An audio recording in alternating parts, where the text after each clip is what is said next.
Bismillahirrahmanirrahim. Assalamualaikum warahmatullahi taala wabarakatuh.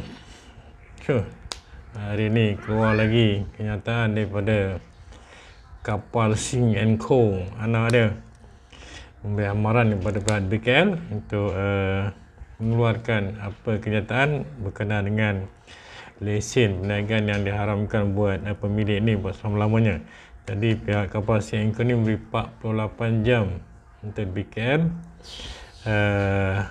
memberi kenyataan kenapa dan sebab-sebab daripada arahan tersebut. Jadi kita nak tengok bahawa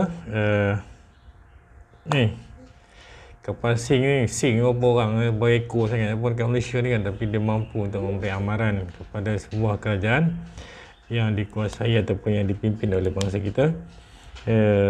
Mereka ni cukup seronok kalau kes-kes yang cukup suka dengan kes yang seperti ni, kes yang mana menghina Islam, jatuhkan umat Melayu dan juga menghina kesultanan kan. Mereka cukup suka ambil kes-kes ni untuk diangkat ke tengah supaya kes-kes ni seolah menunjukkan bahawa ianya legal ataupun ianya adalah hak individu untuk menyatakan sebarang pandangan berkenaan dengan tiga perkara ni: agama, bangsa dan juga kerajaan.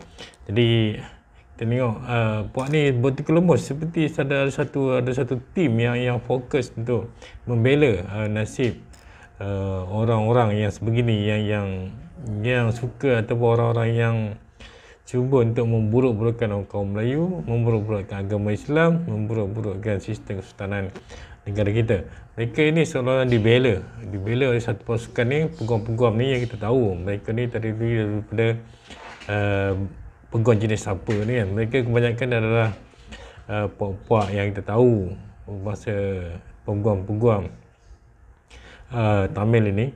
Mereka tak tahulah, daripada kes kita tengok, daripada kes anak-anak 3 orang ayah yang telah menukarkan agama kepada Hindu, kepada Islam, kini mereka nak ambil kes tersebut dan dikatakan mereka sedang melawan untuk kononnya untuk mengembalikan anak-anak ini kepada agama asalnya. Seterusnya mereka juga telah bersatu untuk memberi pembelaan kepada seorang wanita Melayu daripada Kuala Kangsar kononnya yang ditangkap dan dituduh atas menghina agama Islam di Crack House di Taman Tun dulu.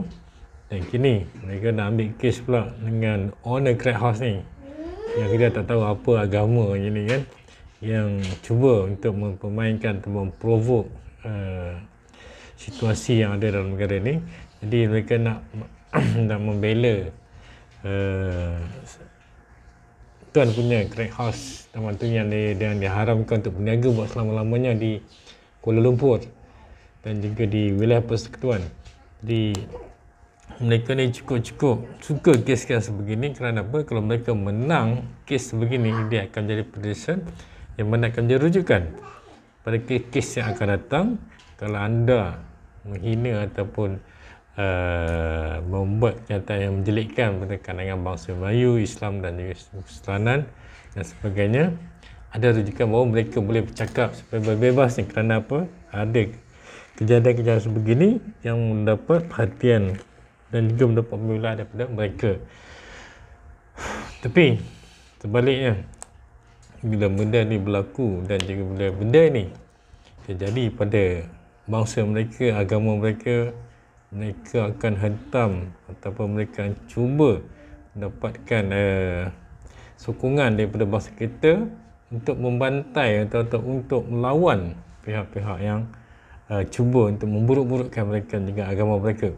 Jadi kejadian yang sebeginilah yang akhirnya akan menyukarkan sistem perpaduan dalam negara. Bayangkan dalam kes kuil di CV tu hari tempoh hari, tanah-tanah haram, rumah ibadat didirikan di atas tanah haram yang sudah dimiliki orang lain. Pihak pemaju ingin ambil tanah tersebut mereka cuba untuk dapatkan tanah tersebut melalui jalan yang baik, melalui jalan mahkamah. Akhirnya jalan tersebut tidak dipatuhi, melalui jalan belakang juga akhirnya menyebabkan kecoh satu negara. Yang menjadi mangsanya adalah saudara kita, saudara Adib, yang akhirnya terbunuh ketika menjalankan kerja untuk memadam kebakaran di kuil tersebut. Ini kita lihat bahawa mahkamah sudah memerintahkan tanah itu harus dipulangkan, tapi dengan kuasa mereka tu 2-3 orang saja yang ada dalam kerajaan, mereka telah berjaya menahan arahan tersebut supaya tidak mengosongkan tanah ni, dan akhirnya mereka duduk di situ dengan hanya 2-3 orang yang ada dalam pihak pemerintah pada ketika ini. Jadi mereka tu sendiri tidak menghormati mahkamah yang ada dalam Malaysia ni. Akhirnya mereka pula kita menghormati mahkamah dengan keadaan yang mereka ada puak-puak yang cuba untuk memburuk-burukkan agama Islam, bangsa Melayu dan juga sistem kerajaan yang ada ni, dan mereka menggunakan proses mahkamah untuk membela sesuatu kemungkaran itu.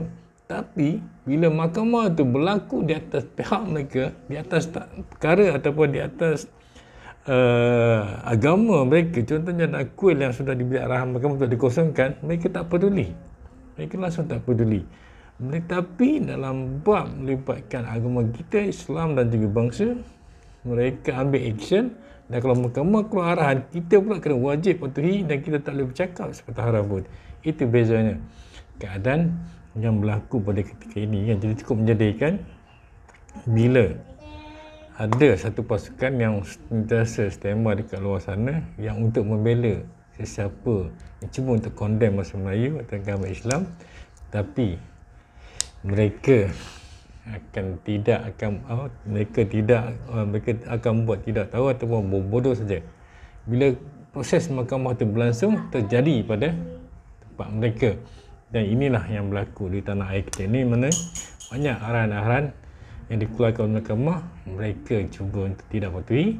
Tapi kita sebagai bangsa utama di atas bumi ini terpaksa akur dengan semua kehendak mereka dan semua arahan mereka, yang mana mereka akan dapat kontrol, dapat kawal kita menurut sudut undang-undang, dan kita tak dapat nak mengawal mereka dengan menggunakan undang-undang. Itulah situasi yang ada pada kita ini. Jadi pihak tertentu atau pihak kerajaan kena lihat benda ni. Sebab apa? Roh penyatuan dalam negara kita ni banyaknya berpaksikan pada sikap orang Melayu itu sendiri. Kalau orang Melayu itu tidak ada agama, ataupun orang Melayu itu hanya agama yang ikut suka mereka, aku fikir negara ini lain jadi cerita. Disebabkan agama Islam dan sifat bangsa Melayu tersebut yang Allah jadikan lemah lembut, berbudi bahasa, menyebabkan toleransi berlaku dengan elok di tanah air kita ini. Tapi bila perkara-perkara yang begitu mereka cuba nak permainkan, ia menjadi masalah utama dan akhirnya akan menjadikan perasaan sakit hati itu muncul dari kalangan berbagai pihak, terutama bangsa Melayu, yang mana kita diarahkan untuk mengikut segala undang-undang yang ada, tapi mereka buat bodoh saja, dan mereka seolah-olahnya tuan ataupun mereka di atas undang-undang yang ada di tanah air kita ni. Jumpa lagi episod selanjutnya. Assalamualaikum warahmatullahi wabarakatuh.